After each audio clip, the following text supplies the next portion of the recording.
Papaya sweet corn recipe. আজকে আমি করে দেখাবো পেঁপের একটা রেসিপি। পেঁপের তরকারি ছেঁচকিও বলা যেতে পারে বা ডালনা বলা যেতে পারে। যেমন কুমড়োর ডালনা হয়, কিছুটা ওই রকম। তো যাই হোক, পেঁপেগুলো পাতলা পাতলা করে কেটে ধুয়ে নিতে হবে। সাথে একটা আলুও পাতলা পাতলা করে কেটে ধুয়ে নিয়েছিলাম একই সাথে, দিয়ে সিটি মেরে নিয়েছিলাম দুটো।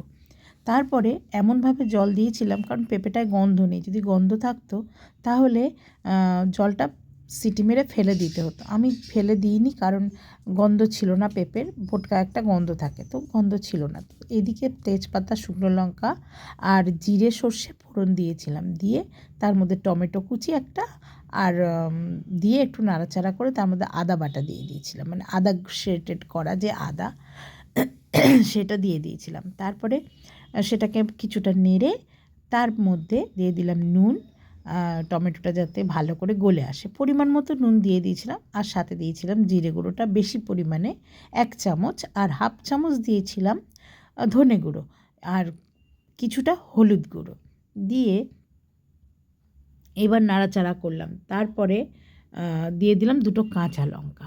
ঝাল যেমন খাবেন সেইভাবে দেবেন। তো ঝালটা দিয়ে ভালো করে নেড়ে, তো এই সেদ্ধ করা পেঁপেটা, জল বেশি ছিল না তো সেই শুধু দিয়ে দিয়েছি, দিয়ে এবার কষতে থাকতে হবে এবং ভালো করে নাড়তে চাড়তে হবে। আর এইদিকে আমি একটু কড়াইশুঁটি আর একটু সুইট কর্ন দিয়েছিলাম। তো সুইট কর্ন আর কড়াইশুঁটি ভালো করে ধুয়ে আমি এর মধ্যে দিয়ে দিলাম। তারপর এদিকে হতে থাকলে তোমার ভালো করে হতে দিতে হবে। এর মধ্যে ধনেপাতাটা কুচিয়ে নিয়ে রেখে দেবো। তারপরে তোমার একটু জিরে ভাজা, ধনে ভাজা, জিরে, ধনে, গরম মশলা, শুকনো লঙ্কা ভাজা গুঁড়ো করে রেখে দিই আমি সব সময়। তো সেই ভাজা মশলাটা আমি দেব, তার জন্য সেটাকেও রেডি করে রাখলাম। তো এইদিকে তোমার নুন, চিনি, তোমার দিতে হবে নুন দিতে হবে পরিমাণ মতো, চিনি দিতে হবে একটু বেশ মিষ্টি মিষ্টি হবে এমন চিনি দিতে হবে, একটু মিষ্টির ভাগটা বেশি দিতে হবে। তো যাই হোক, এইদিকে এই যে বলেছি কড়াইশুঁটি আর এটা এই যখন বেশ ভালো মতন হয়ে এসেছিলো তখন দিলাম। এবার কড়াইশুঁটিটা দিতে যেহেতু আমার একটু দেরি হয়ে গেছিলো, তাই আমি একটু চাপা দিয়ে দিলাম, একটু জোর কমিয়ে দিয়েছিলাম। জোর কমিয়ে চাপা দিয়ে হতে দিলাম।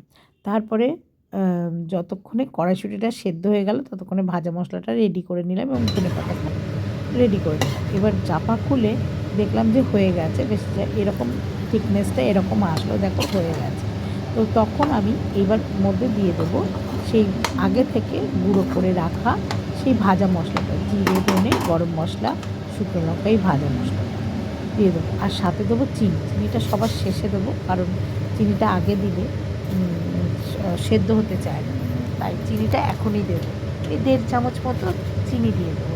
তারপরে সেটাকে নাড়তে নাড়তে বেশ ভালো মতন হয়ে আসলে শেষের দিকে তোমার জিরে ভাজাটা দিয়ে দেবো। চিনিটা ভালো করে মিশে যাওয়ার পর যখন দেখলাম বেশ চিনিটা বেশ ভালো মতন মিশে গেছে, তখন আমি সেই ভাজা মশলাটা দেবো তোমার হাফ চামচ মতো ভাজা মশলা দিয়ে দেবো। তারপরে ভাজা মশলা দিয়ে ভালো করে নেড়ে নেবো। আর দেব সাথে স্বাদও হবে এবং গন্ধও হবে, তার জন্য পেঁপের গন্ধটাও থাকবে না। যারা পেঁপে খেতে চান না বা যারা মোটেই পছন্দ করেন না, পেঁপে সেদ্ধ করে জলটা অবশ্যই ফেলে দেবেন। তো যাই হোক, এইবার সেই ভাজা মশলাটা দিয়ে ভালো করে নাড়তে লাগলাম। আর গা মাখা হয়ে এসেছে। এইবার গা মাখা হয়ে আসার পর আমি এবার ঘি দিয়ে দেবো নামাবার আগে 1 চামচ মতো ঘি দিয়ে দেবো। যে যেমন পছন্দ করেন সেরকমভাবে ঘিটা দিয়ে দিতে হবে। এবার ঘি দেওয়ার পরে তারপরে ধনেপাতা কুচি দিয়ে ভালো করে মিক্স করে নেব। আর একটা কথা, যারা একটু নারকেল, আমার কাছে নারকেল ছিল না, তো একটু নারকেল কুচানো কুড়ি দিয়ে দেওয়া যেতে পারে, নারকেল কোড়া দিলে টেস্টটা আরও ভালো হয় এবং বোঝা যাবে না যে এটা পেঁপে খাচ্ছেন না কি খাচ্ছেন। তো যাই হোক, এইবার ভালো করে ঘিটা দিয়ে মিক্সড করা হয়ে গেলে তার মধ্যে দিয়ে দেবো ধনেপাতা কুচি, কিছুটা ধনেপাতা কুচিয়ে বেশ খানিকটা ধনেপাতা কুচি দিয়ে দেবো, দিয়ে ভালো করে মিক্সড